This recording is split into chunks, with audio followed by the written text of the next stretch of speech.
Imagine this. You're sitting on your porch, sipping a warm cup of tea, when a little itch creeps up your leg. You scratch it absent-mindedly, thinking it's just the dry air, or maybe that new soap you tried. But what if that tiny itch is your body's way of whispering something urgent, something that could affect how many more sunsets you get to enjoy? As we get older, our bodies don't shout at us with big, obvious alarms. Instead, they send quiet signals, aches, tiredness, or even a stubborn itch that won't go away. Most of us brush these off as no big deal, but here's the hook that'll keep you reading. Certain itchy spots on your body might be secret clues to serious health problems, especially after 60. And if you ignore them, they could quietly steal years from your life. In this journey, we're diving into 4 specific places where itchiness isn't just a nuisance, it's a warning sign.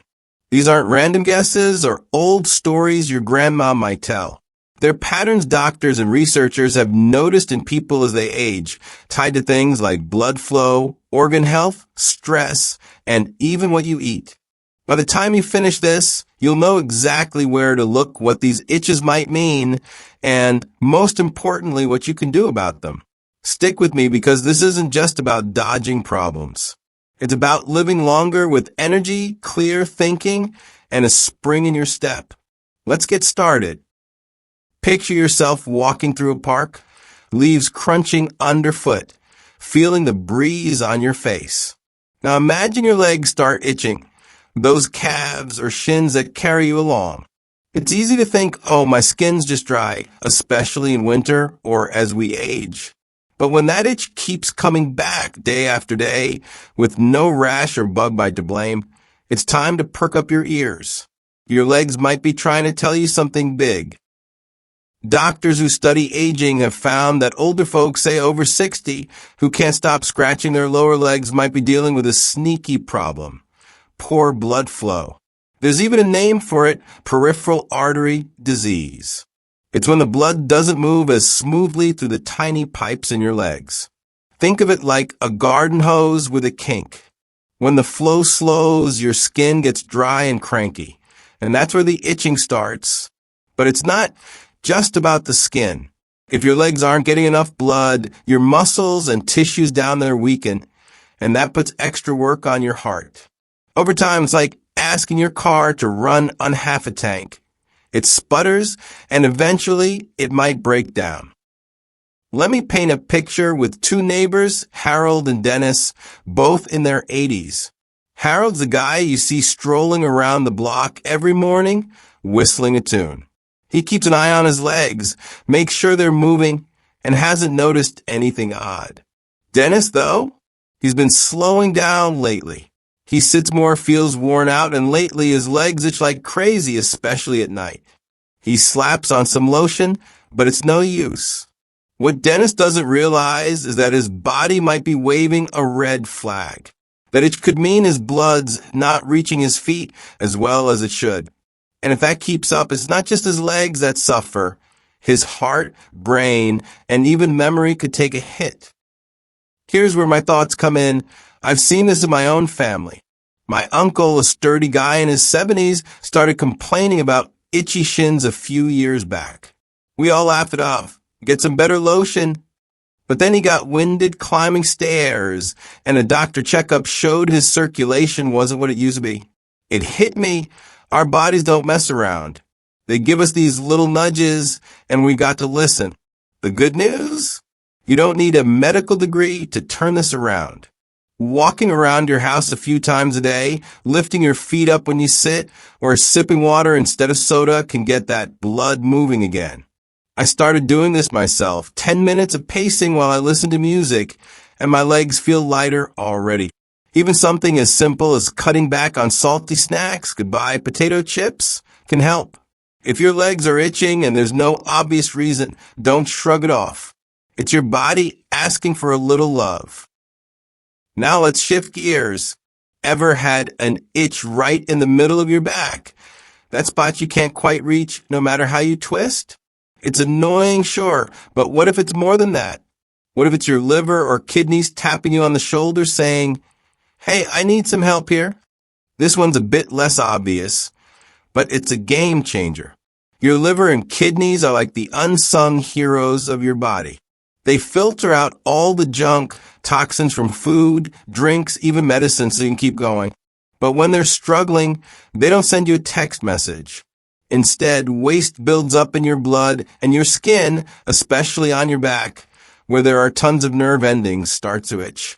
It's not the kind of itch a quick scratch fixes. It lingers, often worse at night, and no amount of cream seems to help. Think about Dorothy and Janice, two friends pushing 76. Dorothy's the type who loves her water with lemon, gets her checkups, and keeps her skin smooth as ever. Janice, though, has been dragging lately, swollen ankles, tired eyes, and an itch across her back that's driving her nuts. She swapped detergents, slathered on lotion, but nothing works. What she doesn't know is that her kidneys might be overworked or her liver's not keeping up. When these organs falter, it's not just about itching. It messes with your sleep, your energy, even how clear your head feels.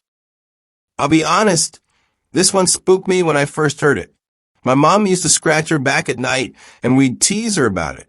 Looking back, she was also tired a lot, and her doctor later found her liver numbers were off. It's not a straight line from itch to disaster, but it's a clue. The fix isn't rocket science, though. Drinking more water, plain old H2O, not fancy stuff, helps flush things out. Eating less junk food, I've cut back on fast food fries, and it's not as hard as I thought. Lightens the load on those organs. And if you're on a bunch of pills, chat with your doctor. They might be taxing your system more than you realize. Next time your back itches out of nowhere, don't just grab a back scratcher. Pause and think, what's going on inside? Okay, let's move up to your head. You're brushing your hair or rubbing your neck, and there's that itch again. Maybe you blame the shampoo or figure it's just part of getting older. But when it keeps happening day in, day out, it might be your body's way of saying, I'm stressed out and I need a break. Your scalp and neck are packed with sensitive nerves, and they're like little antennas for what's happening in your nervous system. As we age, stress doesn't just bounce off us like it did when we were kids. It sticks around, keeping us on edge, and those nerves start firing off signals like an itch you can't ignore. Sometimes it's tied to bigger stuff, like inflammation or even early nerve changes that could affect your thinking down the road. Take Leonard and Ray, both in their late 70s. Leonard's a guy tending his garden, chatting with neighbors, calm as can be. Ray's different. He's been cooped up since retiring, restless, and lately he's scratching his scalp like it's a full-time job. No dandruff, no rash, just an itch that won't quit.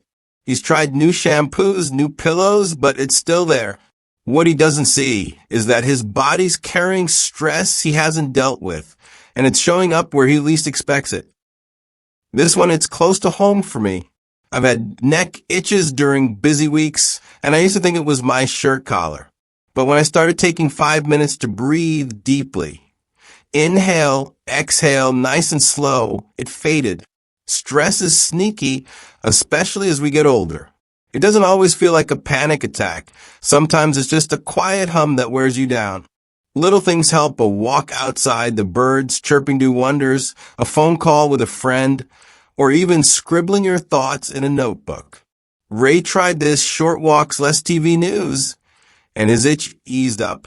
If your scalp or neck's bugging you and there's no obvious fix, ask yourself, how's life feeling right now? Your body might be begging for a breather. Finally, let's talk about your torso, that big stretch across your chest and belly. When it starts itching for no reason, no rash, no new shirt to blame, it's easy to shrug off. But this one's special. It might be your body saying, I'm not getting what I need to keep running strong.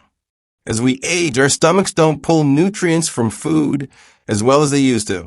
Vitamins like B12 or minerals like zinc start slipping through the cracks. When that happens, your skin dries out, your nerves get jumpy, and areas like your chest and abdomen full of blood vessels and nerves start to itch. It's not just annoying, it's a sign your energy, muscles, and even brain might be running on fumes. Picture Joyce and Elaine, both 81. Joyce still cooks, bright salads, a bit of chicken, maybe some berries for dessert. She's not eating huge plates, but she's feeding herself right. Elaine's another story. She's lost her appetite, sticking to crackers or soup, and now her chest itches at night. She thought it was soap or dry skin, but it's deeper. Her body's missing the good stuff, and it's showing. I've seen this play out with a friend's grandma.